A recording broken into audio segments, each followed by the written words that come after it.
All right, students. So we just finished a whole group read of Jim Collins' American Dream. We read the first few pages of the introduction. So our goal for this week was to determine the purpose. I'm going to go back to our learning objective. So our purpose was for this week was to analyze how the author introduces his purpose and structures the text to support that purpose. Okay, so for this lesson, you're going to need there's a Cornell Notes handout that I'm going to give you. You can use a online dictionary because you're going to have to define some words and context for this week, and then you're also going to need access to your reading journal, which is in your Google Drive. So those are the things that you will need for this lesson. So if you have watched the video already in Nearpod, this is going through the initial read. And now we're at to let's discuss. Okay. So we're going to go through a series of guiding questions. I'm going to model some annotation for you, and we're going to kind of think through the process of why to establish the author's purpose for writing about the American dream. So we're going to get started. I've noted the page numbers of the text for each of the sections that we're going to work through. So you're going to need your blank Cornell Notes handout, which looks like, let me see here. Cornell Notes. Your Cornell Notes look like this. You need this handout because you're going to go through and answer your key questions for the introduction. And then you also need your excerpt. Okay. So we're really going to start kind of around page 4 and 5. Jim Collins introduced us to the history of the United States and America. He said he referred to Adams wanting to write a 1-volume history of the United States for the general reader. Okay, and then he wanted to contribute. So I'm going to do some annotation on here. Let's see. I'm going to go to my markup tool. Okay, so he wanted to contribute sensibility that emphasized historical themes. Okay, and then he said the American dream. Let me get a square. He said that the American dream of a better, richer, and happier life for all citizens, which makes for its greatest contribution and thought for the welfare of the world. So I'm going to go here. Okay, I'm going to change that color. See if it'll let me. Maybe not.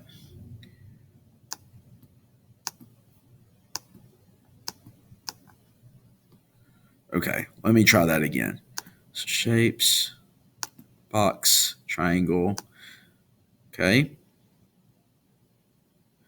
So what I want you to do while you're working through this with me, I want you to go ahead and you can click on your comment tool over here. And I want you to go ahead and we're going to go through these guiding questions in this sense. This is going to give you a whole page of notes to help you answer those Cornell questions. So what is the purpose of this text? How has the idea of the American dream changed over time? So this is a guiding question. So thinking through some of the context of why he wrote this, the author goes through and he kind of explains how the American dream has changed over time and what it means to different people. So we could say something like Collins, who is our author, Collins' purpose for writing this text was to establish various meanings of what the American dream is for a variety of people. So basically, he's saying the American dream means something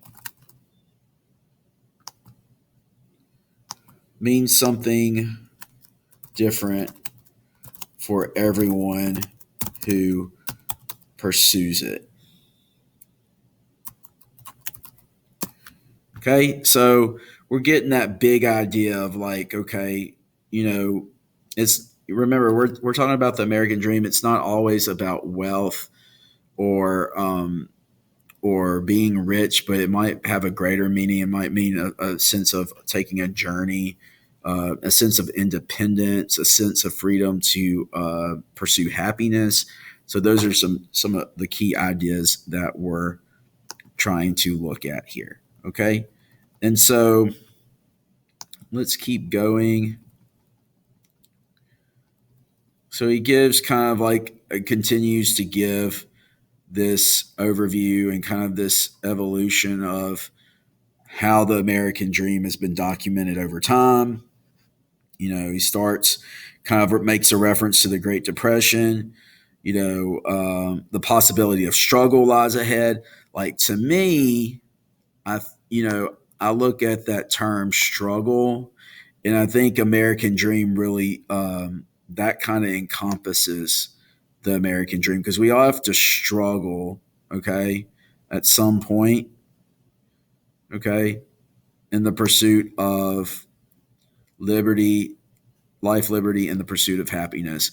So I'm going to make another comment here. One must journey through life's struggle to obtain the pursuit of happiness.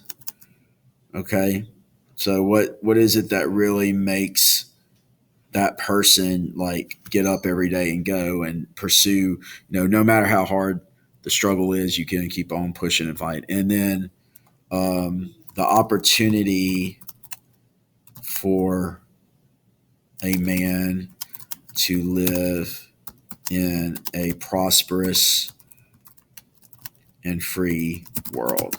Okay. So we're thinking about, so I'm actually looking at this practice of annotation. This is what we're doing here. We're looking at how we're having this conversation. Again, I'm thinking about Colin's perspective and why he wanted to document this story. What was his purpose for organizing it? Because different readers who are going to read this, it's going to have different meaning for everybody else. Okay. So that's kind of where we are.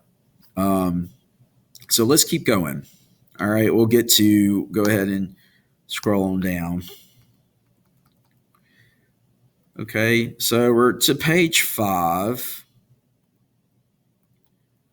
Okay. And I found this section here. Times change when an early phase of this project. I typed those words into a library. So here, Colin was trying to document different interpretations of what a dream or what the American dream meant. So he said, one can only wonder that there was once a moment when the words American dream could be dismissed as obscure or unappealing.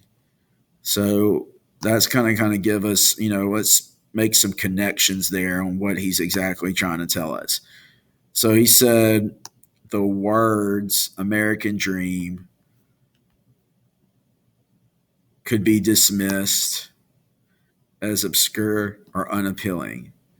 And then he says times have changed. And then I'm going to go to my highlighter. And then he gives some examples here. Okay.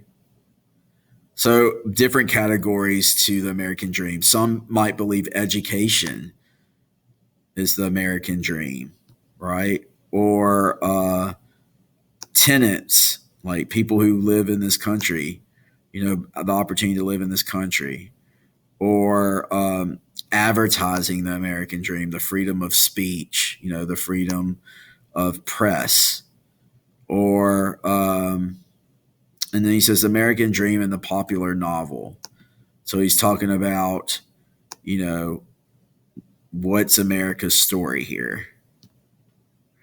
And then the endangered American dream.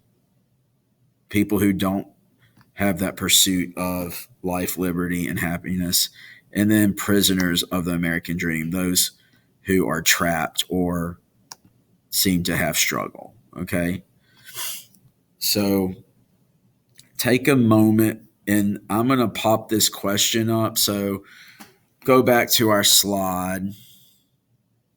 Okay. And he has this quote on page 5 of the text. Okay. He says, the term seems like the most lofty as well as the most immediate component of the American identity, a birthright far more meaningful and compelling than terms like democracy, constitution, or even the United States. So I'm going to pause the video here.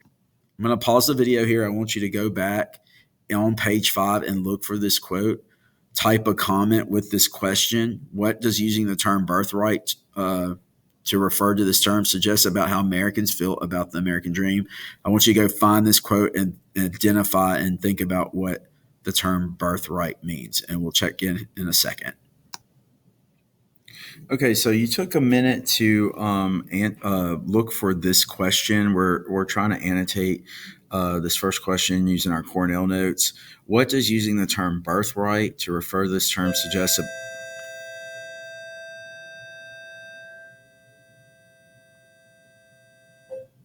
Let's try that again. So the question is, what does using the term birthright to refer to this term suggest about how Americans feel about the American dream? So we were to look at this quote here.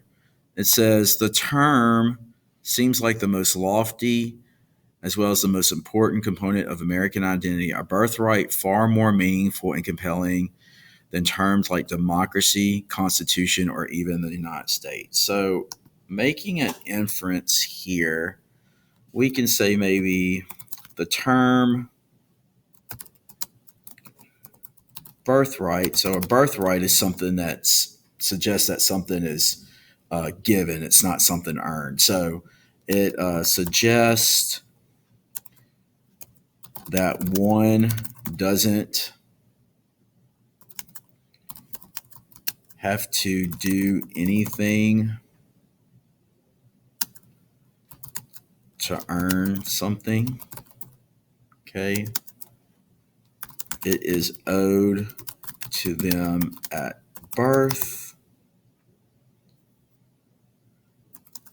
Using the term birthright to refer to the American dream suggests that most Americans feel like they deserve it because they are Americans.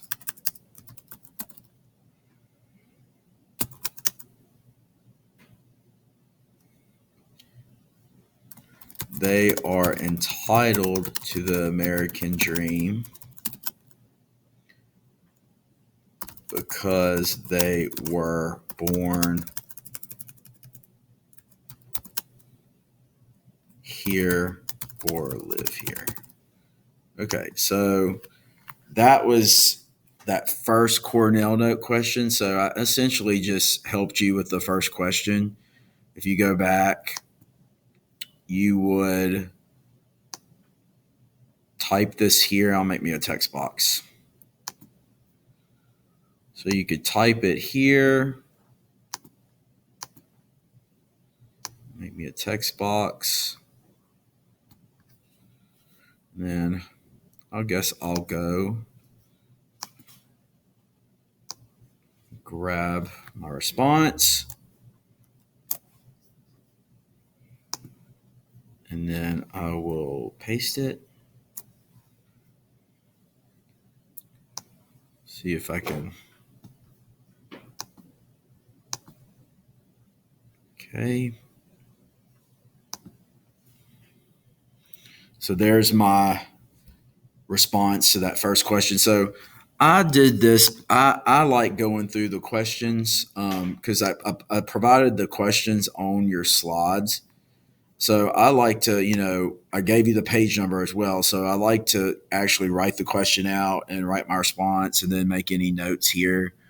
Okay. So that walks you through the process of annotating for essentially you're annotating for these Cornell notes.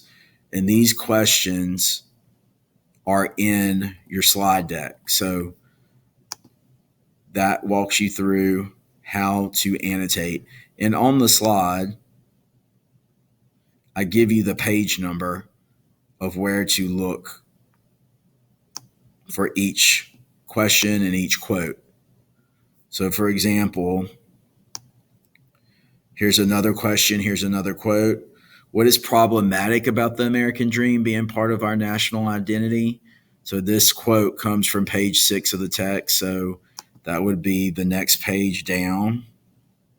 So, here's page 6.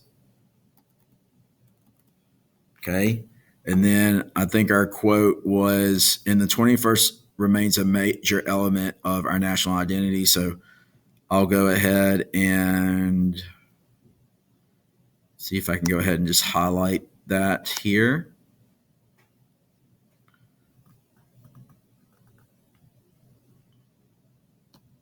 Okay. And then I'll go ahead and make me a comment. And I will type my question so I have a guide to go by. So this is number 2. What is problematic about the American dream being a part of our national identity? Okay, so we'll do this last one together. Okay, so what is problematic about the American dream being part of our national identity? Okay. Over the course of human history, people have used a number of means to identify themselves: blood, religion, language, geography, shared history, or some combination of these. So these things here are kind of important to think about, right? So it means to identify themselves: blood, religion, language, geography, shared history of some combination. Okay. So I don't think the American dream is necessarily about one American identity, right? Um, it's about, it seems to be unclear of what that really means. All right. So if no one is sure what it means to identify as American, how does anyone know the American dream? So not everybody that comes to the land of opportunity is born American. So, but they're still in pursuit of the American dream. Okay. So what does that really look like? Just because, you know, that identity associates itself with the American dream, like being American, that doesn't necessarily mean encompass the American dream, right? So I'm gonna write some thoughts here. Being American doesn't necessarily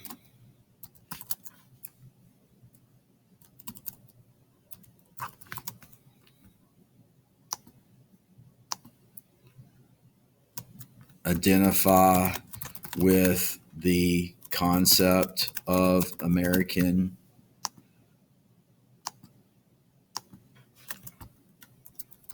dream. Any nationality, origin,